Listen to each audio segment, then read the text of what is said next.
O Senhor esteja convosco. Ele está no meio de nós. Proclamação do Evangelho de Jesus Cristo segundo Lucas. Glória a vós, Senhor. Deus esteja na minha mente, na minha boca e no meu coração. Naquele tempo, Jesus acrescentou uma parábola porque estava perto de Jerusalém e eles pensavam que o reino de Deus ia chegar logo. Então Jesus disse: um homem nobre partiu para um país distante a fim de ser coroado rei e depois voltar. Chamou então 10 dos seus empregados, entregou 100 moedas de prata a cada um e disse: procurai negociar até que eu volte. Seus concidadãos, porém, o odiavam e enviaram uma embaixada atrás dele, dizendo: nós não queremos que esse homem reine sobre nós. Mas o homem foi coroado rei e voltou. Mandou chamar os empregados, aos quais havia dado dinheiro, a fim de saber quanto cada um havia lucrado. O primeiro chegou e disse: Senhor, as 100 moedas renderam 10 vezes mais. O homem disse: muito bem, servo bom. Como foste fiel em coisas pequenas, recebe o governo de 10 cidades. O segundo chegou e disse: Senhor, as 100 moedas renderam 5 vezes mais.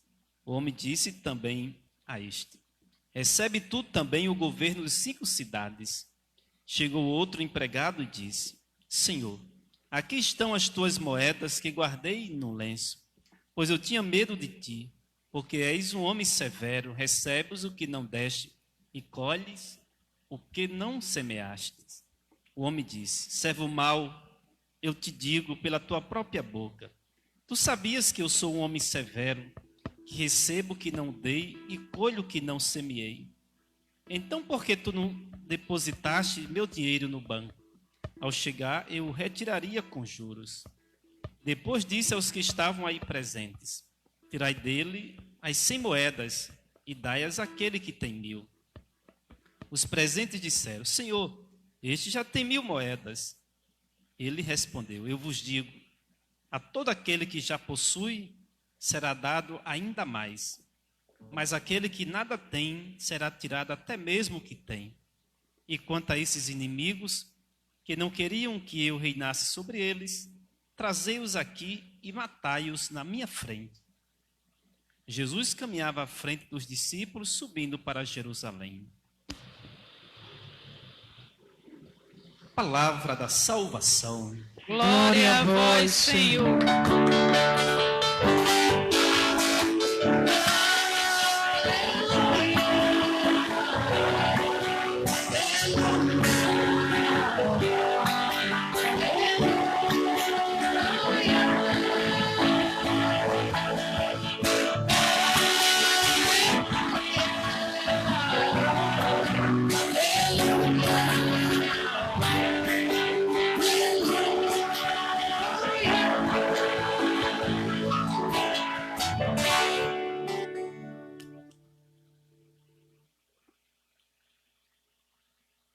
Eu vos digo, a todo aquele que já possui, será dado mais ainda. Mas aquele que nada tem, será tirado até mesmo o que tem. Caríssimos irmãos e irmãs, a liturgia dessa Santa Missa vem nos falar da fidelidade a Deus e da administração dos bens que o Senhor nos concede. Como administrar bem os dons que o Senhor nos concede? Sendo fiéis a Deus. Só quem é fiel será um bom administrador. Quem é infiel não administrará bem a vida, não irá administrar bem as responsabilidades, aquilo que o Senhor concedeu.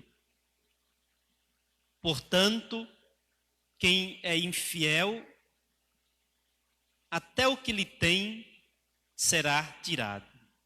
Mas quem é fiel, a este muito mais lhe será dado. Vejamos o exemplo daquela mãe na segunda carta, no segundo livro dos Macabeus. Os hebreus, judeus, o povo de Israel, era o povo do Deus único.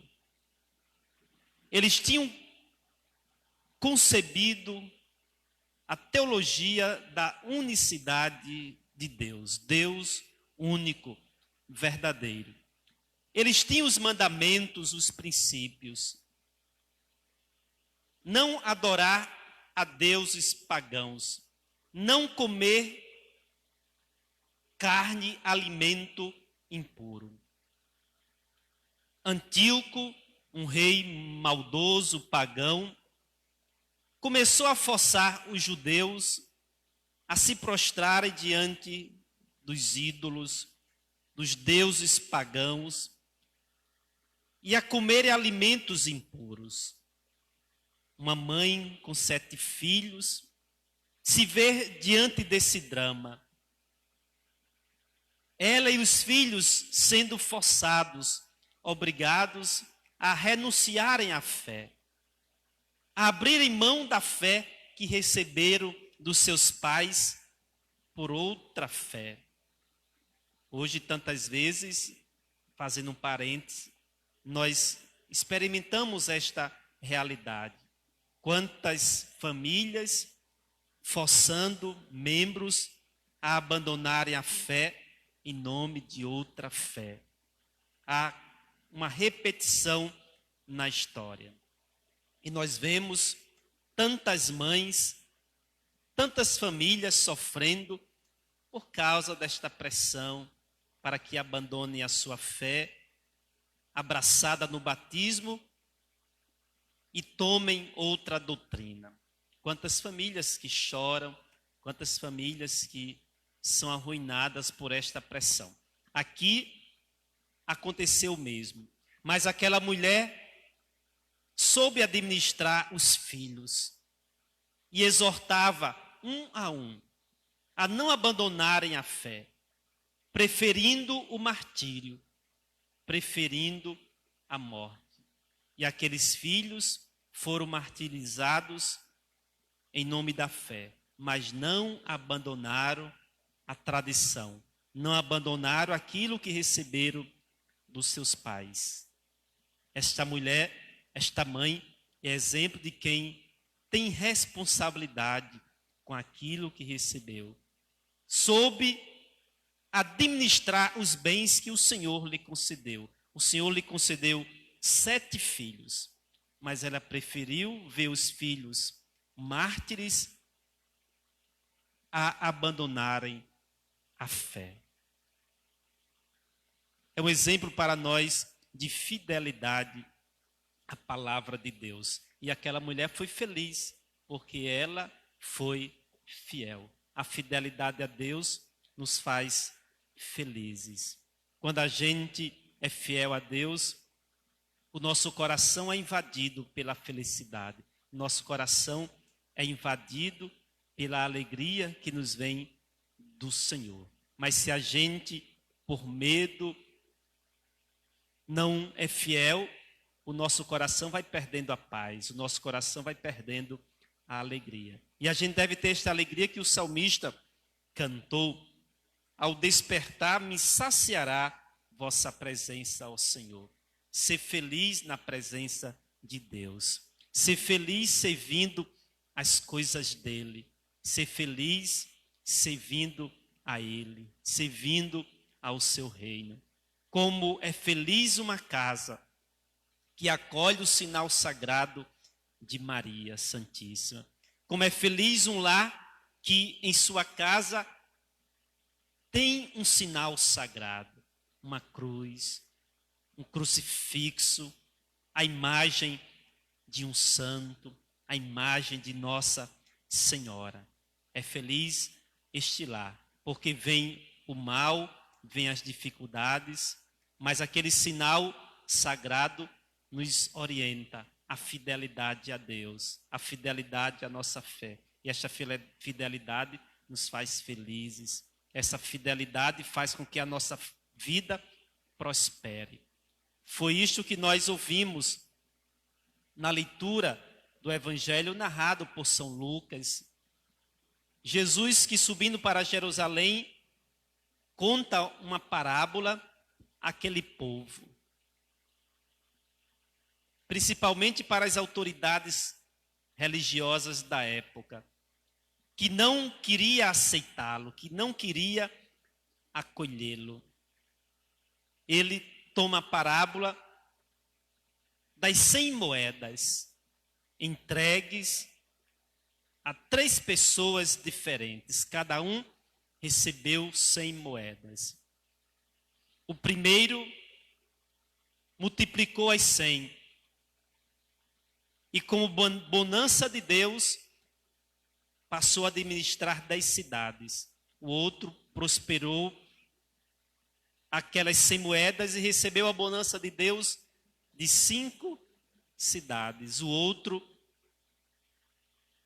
com medo, infiel à palavra de Deus, disse: Senhor, tive medo, porque és um homem severo. A gente fica pensando, como um homem que dá 100 moedas para eu prosperar pode ser ruim, pode ser severo? É uma pessoa cheia de boa intenção, mas aquele homem preferiu se esconder no medo, na infidelidade à palavra do seu Senhor, a trabalhar, a prosperar. E agindo assim, a sua vida se tornou infeliz. A sua vida não prosperou. Tudo o que ele tinha lhe foi tirado. Quantas vezes nós, com julgamentos, pensamentos e gestos mesquinhos, vemos a nossa vida infeliz.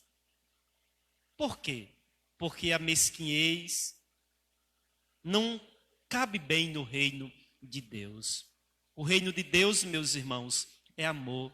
E o amor é abundância. E o amor é largueza. O amor não pensa pequeno.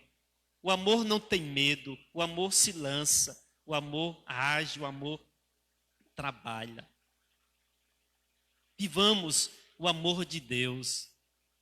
E nós veremos nossas vidas se encherem de alegria. E nós veremos nossas vidas se encherem de paz. Não tenhamos medo. O Senhor nos concede muitos dons. Há quem se pergunte: Padre, mas eu não vejo nenhum dom em mim. Se você não vê, a sua vida já é um dom. Não há maior dom de Deus do que a vida que você recebeu. Faz a tua vida prosperar na fidelidade. Faz a tua vida prosperar no amor.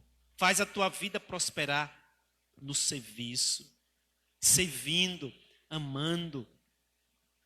Nós estaremos multiplicando o dom da nossa vida. Estaremos multiplicando o dom da nossa existência. Às vezes a gente se apega muito àquilo que a gente pode ver, àquilo que a gente pode tocar. Mas viver já é o grande dom de Deus. Que a gente administre esta vida bem, sendo fiel a Deus. Pois a fidelidade leva a nossa vida à prosperidade. Que a gente se alegre, igualmente cantou o salmista, que desde ao amanhecer saciará a presença do Senhor. Ao despertar, me saciará vossa presença, ó Senhor. Cantemos. Ao despertar, me saciará vossa presença.